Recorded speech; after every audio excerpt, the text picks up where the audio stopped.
Hey everybody, Norm here. Before we start today's episode of Still Untitled, I want to thank the sponsor of this week's episode. That sponsor is Blue Apron. You may have heard of this new service. It makes cooking convenient because it takes the shopping out of it, the part that I hate the most. Here's how Blue Apron works. You subscribe to meals. They have a different menu every week, and then once a week they deliver a box to you of refrigerated ingredients. So I got a box this past Saturday with 3 meals in it. There's a big ice pack, and all the ingredients are individually portioned and split out, and now I have recipes for 3 meals that I would otherwise not have cooked this week. They know that when you cook with incredible ingredients, you make incredible meals. So they set the highest quality standards for their community of artisanal suppliers, family-run farms, fisheries, and ranchers. For less than $10 a meal, Blue Apron delivers seasonal recipes along with pre-portioned ingredients to make delicious home-cooked meals. And for you guys, since you guys listen to this podcast, you can get 2 free meals and free shipping by going to blueapron.com/untitled. Again, that's blueapron.com/untitled. Check out the menu and let me know what you think. And now on with the show.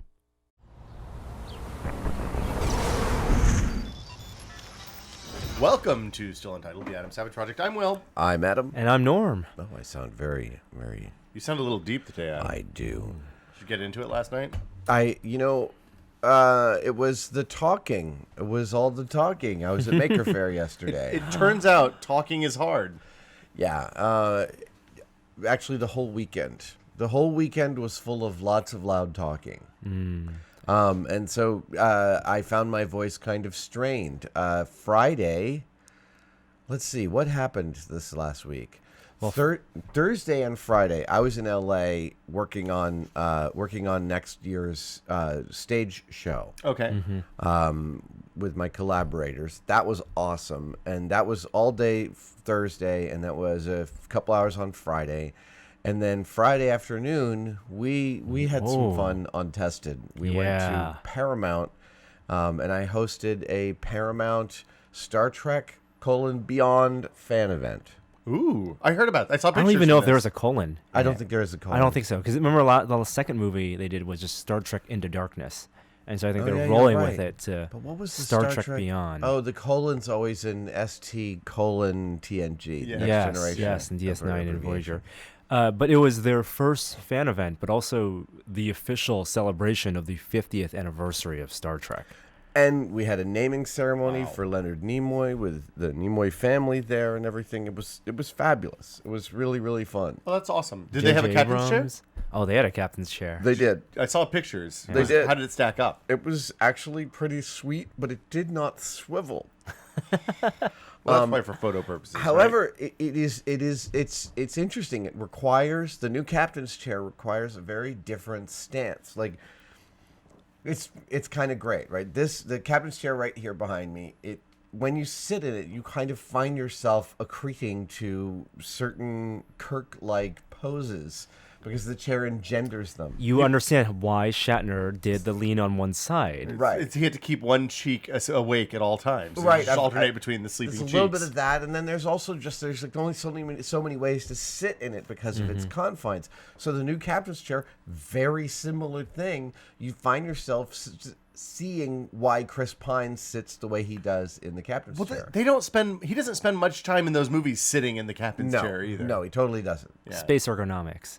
When the 3 of the actors, when Chris Pine, Zachary Quinto, and Carl Urban went around the captain's chair for a pose, I saw Chris Pine sitting in a way that I've never seen him. He grabbed the front with his 2 hands and leaned forward. Oh, wow. Yeah, wow. So that's a new Kirk pose. So let's see. I'm trying to think about what information to cover of the event. Number 1, the idea that movie stars are short, completely busted. Zachary Quinto, Carl Urban, and Chris Pine are all like 6'1", 6'2". They're all incredibly tall and handsome. They're just ludicrously handsome, and all really sweet. Did you ask Carl Urban about the thing that we wanted to do? What was the thing we wanted to do? The Carl Urban Film Festival. Oh my God, you're right. I totally forgot about that. So Carl, and it's ridiculous because you're right. We should do that. Carl Urban and I had a mutual admiration society. He was like, he said me dressing up as Dredd gave him a lot of cred with his son. Nice. Yeah. And then I guess Katie Sackhoff is a friend. She was there, and she was also a fan. We took pictures. I was like, Starbuck. Actually, I turned to Norm, and I said, "Is that Starbuck?"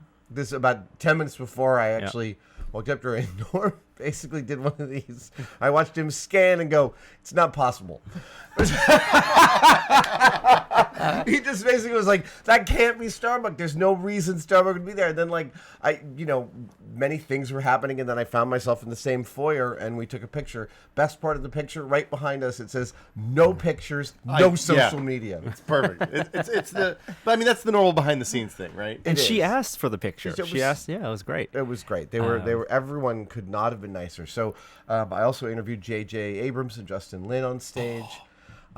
So a big thing about that, because they were there to promote the movie. But I think outside of the trailer and some of the footage they showed, the big news was that Paramount is settling or dropping the lawsuit against the fan film, Annexar. Yeah. And that's good. So J.J. Abrams announced that at this event, and then Paramount and CBS issued a statement. What's really cool, and I think a lot of things still have to be resolved, is that they're saying that they're going to set fan film guidelines officially, which I think is the smartest thing that any owner of a franchise can do.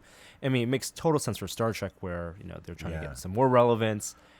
So just briefly, what do you think guidelines would be? I would think, would you want to?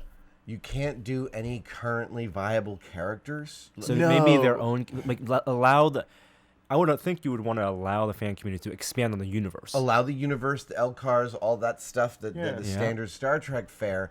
But, like, you can't do Chekhov, you can't do Uhuru, you can do other ancillary characters. You can do characters from the shows. Like, you could choose other continue characters storylines from the original series, like the, smaller characters. And understanding that it won't be canon. And, I mean... there are definitely some legal things they'll have to go through. There's probably content guidelines. Like, they probably can't do nudity and things that would be inappropriate for the universe, like Federation-based space racism or spacism. So I was gonna say, it's like, God, that must be shortenable. Spracism. Spracism. It's You're a racist. Look, I don't like those Romulans, man.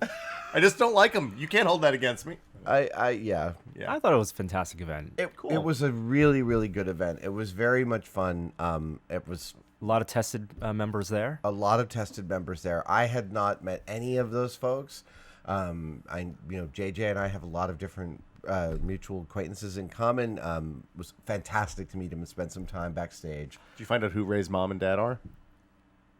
No. Okay. Everyone was there for Star Trek. Okay. No, I mean, I'm surprised they did a audience Q&A. No one asked about other characters or Star Wars or anything. So it was a very 47 minutes into Trek. The Force Awakens. None of that stuff. No. What was really funny was that I don't know if you saw, but during some of the segments when JJ wasn't backstage, he was actively engaged with the running of the show. Yep. Like, even though that wasn't his purpose there. He had scripts in hand. Like he was doing some directing. Yeah, no, he's absolutely he's got the keenest eye. And the thing that I also love backstage is the actors genuinely love each other.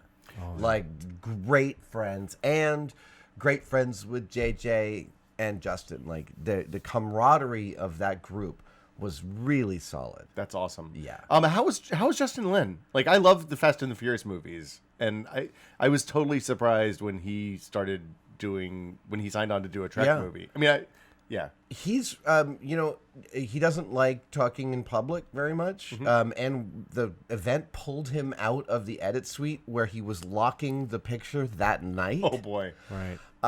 Bad timing. But at the same time, I could see from spending time with him that he doesn't like the public speaking thing, and yet he's super articulate. The moment he's actually giving an answer, that all just goes away. He's like, oh, that's good. Super communicative, super articulate, super friendly. I really liked him. I just thought he was great. Wired did a profile about him and the whole onboarding process for him to do this film and why J.J. Abrams chose him.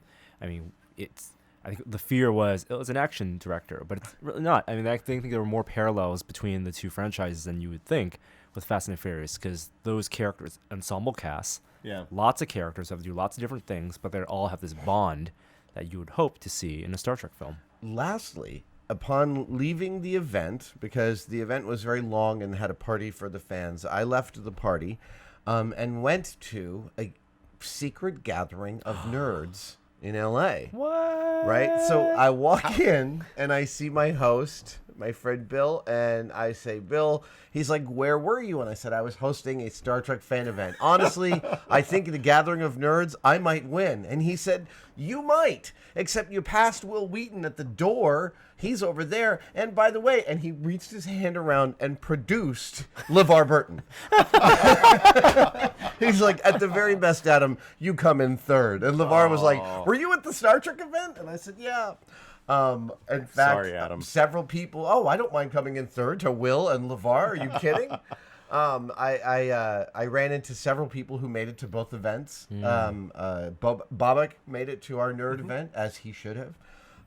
It was a really, really fun night. But again, talking all day, and then to the nerd party. I spent about an hour and a half there. It was loud, and parties are hard on your voice. Yeah, like, especially if you're talking a lot. Totally. Like I've been. Yeah, well, we'll talk about it later. But then the weekend, then Maker Faire continues, happened. yeah. Then Maker Faire. Boom. Holy cow! So this was my 7th Maker Faire, I think. That seems right, because I think I didn't go before we started Tested, probably, Norm, in 2010. Right. I think this was my 8th. Yeah, and it's always a fun.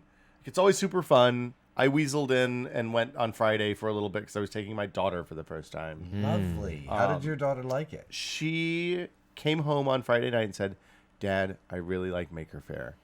So she got to meet R2-D2, which was pretty exciting. So cool. She rode in a car that looked like a cat. That was also exciting.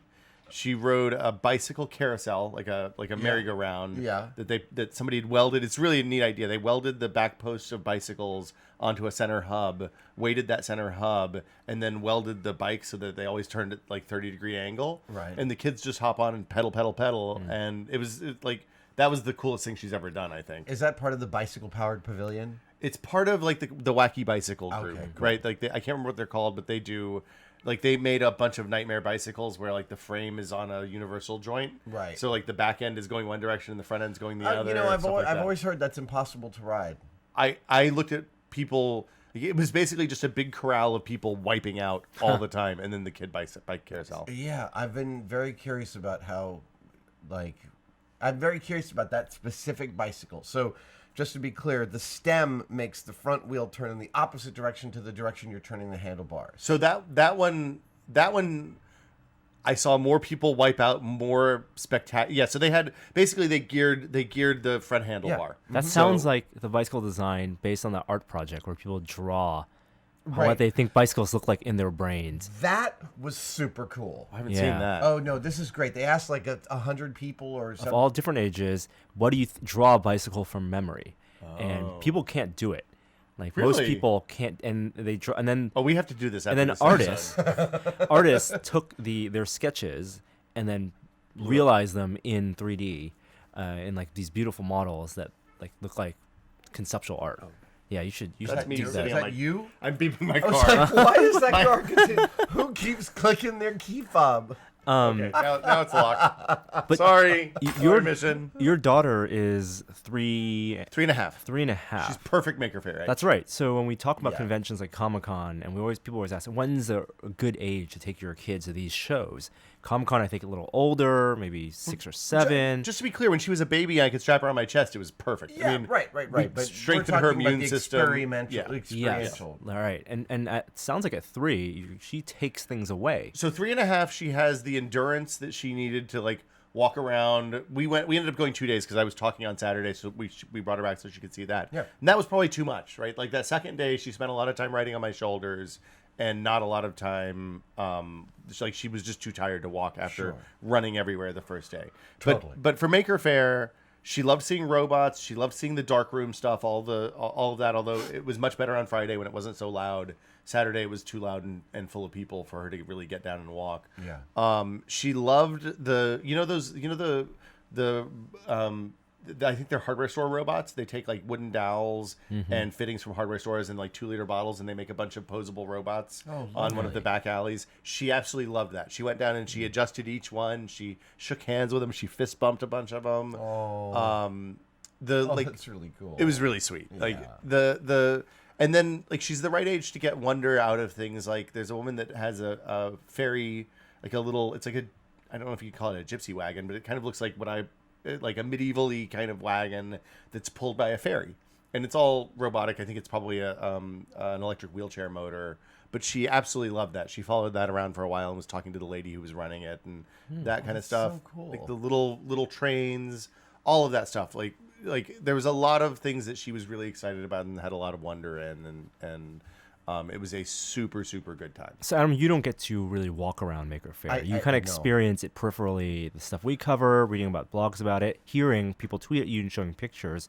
I also, every year until this year, have brought my kids. Thing 1 and Thing 2 were always part of my arrival. I would send them off. They would head off to the Maker Shed and to go see stuff and try stuff. And then we'd, have an agreement to meet back where they would always find me. They were actually my spirit animals for finding me the right lunch. They always knew among all the food trucks what I would want, and so they would bring me the amazing shawarma or a perfect hot dog. The or giant something brick like of that. curly fries, clearly. Oh yeah, I got the giant brick of curly fries this year. But this year, my boys are 17, and they both have girlfriends. They both they're bigger fish to fry. That's a Saturday in the Sunday. springtime. Sunday, Sunday in the yeah. springtime is It's precious. only a few of time. those a year. Opposite ends of the spectrum here. Isn't that hilarious? Yeah. So have you thought about like putting on a costume and sneaking around? I have, except that outdoors can be really I guess that's true. devilish. I actually thought about bringing the casual Rocketeer helmet. I just spoiled that for next year. I actually saw somebody wearing a Rocketeer helmet and wondered if it might be you. Oh, nice. So here's the other thing, though, is that I actually found this year. So every year I talk on Sunday. I know last year I missed it. I'm sorry about that. But every year I talk on Sunday around midday, and then I do an autograph session. And it's the longest autograph session I ever do, all year. It's 90 plus minutes. And after talking for however many hundreds of people were gathered, and then signing for 90 minutes, I'm absolutely spent. it's hard to do. It was exhausting, and I really like. A lot of people are like, wow, you signed autographs for 90 minutes. You don't just sign autographs. It's not that. It's not that. It's the real interactions I'm having with everyone who comes up, because I am so impressed with the families that make it from all parts around the country to be there, the kids and their drive and their excitement. The kids are super articulate about what my show and what our stuff here means to them. So much more commentary about Tested.com and one day builds and the shop visits and specific things we've done here. It is an invigorating and amazing experience to talk to everyone, and I do talk to everyone, and that's perhaps the thing that leaves me spent. I mean, it's hard to do. You have a minute maybe with each person, maybe two, and you try to engage with them and have an actual real conversation. It's kind of like speed dating. It's my favorite. It's my favorite fan event. I just specifically because of the making, and because there's like. The youngest kids who are into making and are fans of mine know that there's no threshold to our discussion. So they just jump right in. Oh, I'm using pop rivets. Cool. Fist bump. We're talking about pop rivets, Man, I talked... Oh, sorry, Norm. Go No, ahead. I mean, this year, it was the first Maker Faire and the first time you had this type of event after the show ended. And I think there was definitely... post Mythbusters, you're right. In terms of listening to the Q&A, even some of the encounters I had with some of the fans, people ask way more questions about making things and about the stuff we do than the typical questions that you would hear at even at the Behind the Myths show. Wasn't it great? It was so great. Yeah, it was really, really cool. You always want to, you want to pivot, right? My future involves not Mythbusters, and you want people to come along because I'm a communicator and I wanna talk about other stuff, and like I'm there at Maker Faire and they're all ready to talk about other stuff, and it was really fun. How did you come up with your talk, your topic this year? What was your And we'll topic? have the video up on the site in a little bit. So the talk grew out of the AMA that I did on our making. I can't Yeah. remember which Maker. of the maker. Yeah, there's 3 of them. I know, and it's a tough should one. You subscribe did, to all you of did an them. AMA on Reddit I did an recently. AMA on one of the Maker subreddits. Okay.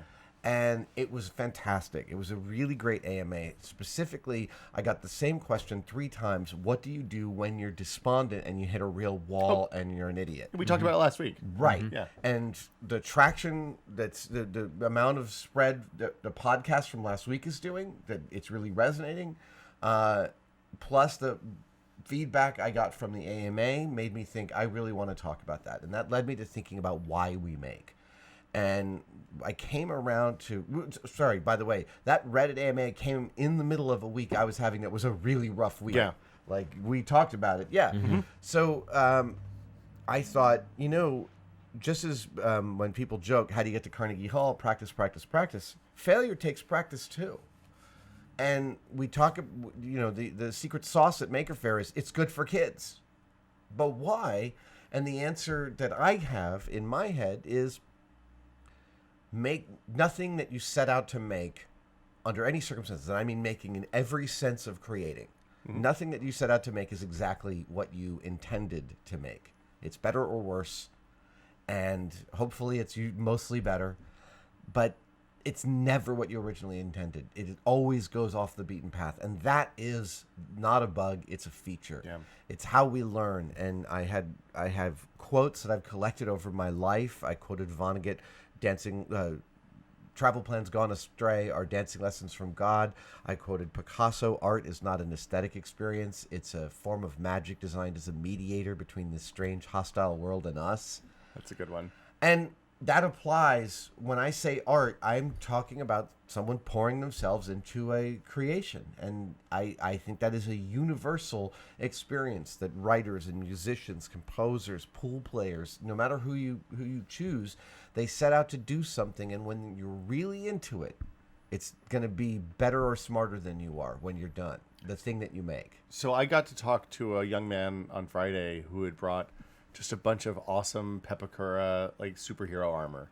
Nice. And he was like, look, I made this out of cardboard. Yeah. I learned how to do it with cardboard. I was like, look, once you know how to do it with cardboard, you can do it with anything. It's Bingo. like, yeah, I started using foam core now. It's really a lot easier. But like there's 2 things that they did really well this year, I think. One is that they've opened up the traffic pattern so it doesn't get all you don't know about this, but there used to be these horrible choke Oh, points. no, I was astounded by how little traffic there was getting to the event. Well, both road traffic, they don't do on-site parking, and the shuttle buses are awesome. So if you go next year, take the buses from the off-site parking because there's loads of spaces. Wow. And you literally just walk right up onto a bus. As soon as that bus is full enough, they move on, and there's another bus waiting. So there's always a line of buses. Yeah. But inside the event, too, the places that used to get really, really congested, kind of scarily so sometimes even, they widen the paths so more people can get through and you don't have bad choke points. Oh, that's and they great. put the people who are going to get big crowds in places where it's not going to mess up foot traffic. And As an it was really good. aside on that front, I'll say I've been, going for so many years. I'm always dealing with their core production crew, and it's a huge crew. The folks that put on Maker Faire are just the best. I love them so much. I can never believe how sweet and awesome and calm and gentle they are, given how many tens of thousands of people they are managing. Oh, yeah.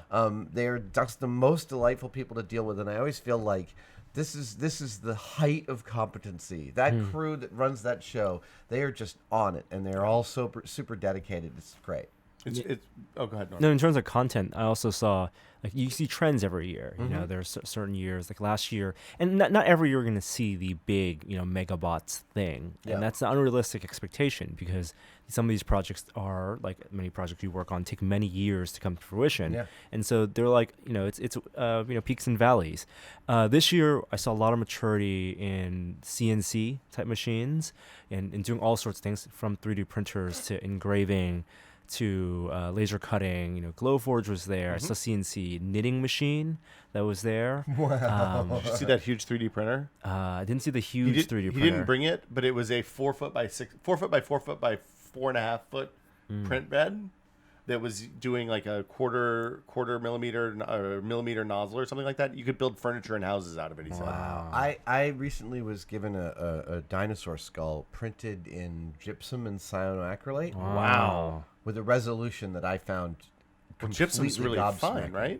Yeah. There were no print lines on this thing, and the more internal powdery. structures of the bone were perfectly done and that's like awesome. transparent, translucent. You mentioned Maker Shed earlier, that's the building typically where you can buy kits, and They didn't have a Maker Shed. They didn't have a Maker Shed this didn't? year. So what they did was that whole building turned into, and it shows the more maturity in the making community. It was like the place where Kickstarters were shown, like people where. Oh that's man, I wish brilliant. I had gone in there. I thought it was just a store. So it was like I didn't 4 go in. rows where these are either successful Kickstarters or upcoming Kickstarters, where people who make one-off or limited run things then want to turn them into products. Yeah. And so That's a great That's idea. really I good. didn't Yeah. realize they had done that. Oh yeah. I did my talk on Saturday. Had a really great crowd. Tell me about it. Everybody came out. We talked about. I talked about how you can look at supply chain and where people and look at the supply and demand curves and project out. Basically, I told the story of Google realizing that storage online was going to cost nothing by 2010, Right. And building Gmail in 2003 to take advantage of that. Coming out with 1,000 gigs of storage when Hotmail and Yahoo were offering 2 or 4. Yeah. And how looking at that stuff can give you a real. It gives you the opportunity to know, like if you can cast that out to phones and say, look, Right. there's all these components inside phones. They may be expensive when the iPhone 6 introduces it, but by 2 years later, by the time the iPhone 7 comes out, it'll be inexpensive. That is, I was reading one of those long dives into the Google modular phone and All right, getting yeah. very, very excited. I mean, so that stuff, that's going to make it even easier. Yeah. But right now, like the price of accelerometers is 10 cents, and in 2007 it was $3 a chip. Right. So if you look at what those parts are and you figure out what to build with them, then you can do really amazing things. I also, this is a subject for another podcast, but I don't think people have any idea about how much work computers are currently doing. Oh yeah. I mean, the amount of, we talked about HoloLens and you covered the HoloLens Mars experience. The amount of data processing that the HoloLens, for instance, just as a single example, is doing with 2 stereo cameras and 1 center camera, the amount of data processing it's doing will blow your mind if you're thinking about like how many computers from 2 years ago would it take to do this? And the fact that designers and computer engineers can take that for granted to some extent allows them to design experiences completely beyond that no one would have thought was possible. Yeah, absolutely. Well, and the other interesting thing that's happening is the cost of compute in the cloud is going way down. Right. So what 3 years ago would have cost $1,000 to do now costs $15 or $10. Amazing. Oh, that's perfect. Thank you. The Coffee. it's the lifeblood of everything. No thanks. Sorry, as an aside, you know what? I got a headache yesterday because I did not have a cup of coffee in time. That's not good. I am not, I have never been that kind of person. I've always been a casual coffee person, but in unemployment, I'm now like part of my morning ritual is to ride up to Ritual or over to Stanza and have my cup of coffee in the morning. There you go. And now I'm fully coffee addicted. So Sorry, go ahead. No. One person asked me a question after my talk, and I didn't have a good answer for them because he completely froze. Yeah. But they asked me what technologies are going to be exciting for the next 5 or 10 years. I thought it'd be a good question for us. Yeah. I've had a little bit of time to think about it. Yeah. But one of the things that's really interesting to me is batteries. So the scale on batteries is about to get enormous because Tesla is building a factory out in Nevada that's going to basically be a multiple of current worldwide lithium-ion battery production. And That's going to change the economics of those batteries in a way that's really interesting. Like already there was a place in Ohio or Iowa, someplace in the Midwest, they rolled out a battery buffer basically that uses lithium-ion batteries to buy them enough time to like spin up and spin down fossil fuel plants as needed and things like that. So it's like For the first Right, time right, ever, right. we have storage on the Yeah. grid, which is a huge deal. And actually, if you do any kind of dive into how you store electricity on large scales, goodness. it's a bloody nightmare. What's your favorite? Pumping water uphill. I like the one where they pressurize a salt mine, a salt cave. Oh my God, And then really? they put turbines. So they use the turbines Yeah, as fans to blow air in during the day when solar's going. Oh my And then God. they let it come out at night and spin the turbines to generate. I love they pump water uphill and let it run back downhill, and Oh. it's an energy loss of like 80% when they yeah. do it, and that's better than most things. Yeah. Well, that and the funny thing is they've been doing that since I think World War I or World War II. Yeah. Like the Swiss started doing that a century ago. Technologies that are going to be really exciting. I'm still with the autonomous cars, specifically because I feel like it's the kind of thing that could absolutely alter forever public transit And reshape our cities. and reshape our cities. I look at a city like Atlanta, whose public transportation system is just legendarily difficult. Yeah. And think this is a problem you don't have to solve with billions of dollars and a decade and a half of engineering. You could solve it with 2,000 cars in a couple of days. And I'm going to say modes of computer-human interaction, which is a fancy way of saying AI. Man, I should have said Oh, VR. see, when you say modes of computer-human interaction, I also think of the CAD-CAM pipeline being reduced to zero. And it's Yeah. exactly ways to interface with computers through voice or simplifying interfaces. I think we're finally getting to the point where those things can get streamlined. I've been talking a lot about how virtual reality, when you have hands, gives you an interface that your brain just understands innately, because we deal with 3D worlds all the time. Right. And when you know the difference between trying to visualize a model by looking at the 3-window CAD program interface and just turning your head and looking from side to side It's totally it's yeah. amazing. There's no competition. And the idea that we could that 3D printers are great, but you need to draw something in 3D, which is still a pain in the ass. Still hard. Yeah. I mean, everybody realizes this. Autodesk is working really hard on this problem. Neil Gershenfeld is working really hard on this problem. So to me, there'll be a tipping point, and things will get really exciting. Well, we've seen the first hints of this. Oculus's medium tool, things like Tilt Brush. Yeah. Like they're the very beginning stages. They're the Mac Paint version of Exactly. these tools. So yeah. This is one of the other themes I said yesterday. It has never been a better time to be a maker. And really specifically because the threshold to making is lowering and lowering and lowering. And that's vital. The last punch of my talk was these opportunities for making are not being evenly distributed. And it is up to every single one of us to help make sure that they're evenly distributed. And so we saw maker spaces in Cleveland when I was there built into a Boys and Curls Club or the public library. It's this kind of thinking that will help us saturate the whole generation of children, not just privileged children born in specific places.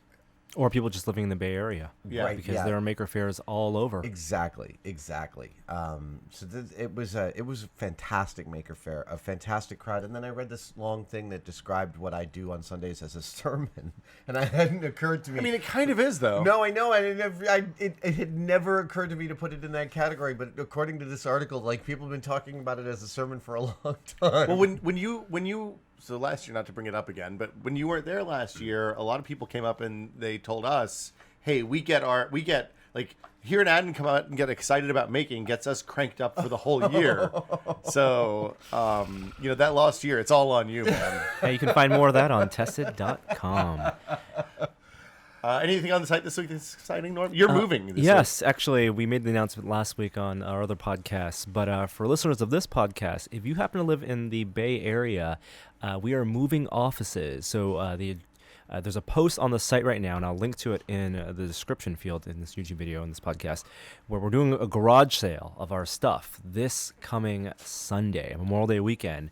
Hang out at the old Tested office and just find our stuff and take away May buy our office 29? chairs. I may stop by. Is that May 29th? It is May 29th, I believe, 1 p.m. Do you have BYOB. like a crowd control scheme set up already? Are you thinking about how you're going to manage people through this, I don't or is it just know. going to be I a think everyone's gonna be complete boondoggle? Well, maybe no one will show up. Okay. It'll be interesting, won't it? You guys can stop telling me that Norm's going to sell the stuff that I left at the old Tested office. I went and picked it up last week, so we're all good. Thank you. People are trying to wind you guys up. Norm joked apparently that he was going to unload a bunch of my stuff on because I left the stuff that was mine from the set. Sure. And yeah, so And it got Will to take home his and stuff. I came and got my stuff. So Awesome. There we go. this weekend, my daughter and I took apart a lot of Lego. Yeah. All right. So that'll do it for us That this was week. a long one. That was a good one. Yes. Yeah. See you guys next time. See you guys next time. Bye. Bye.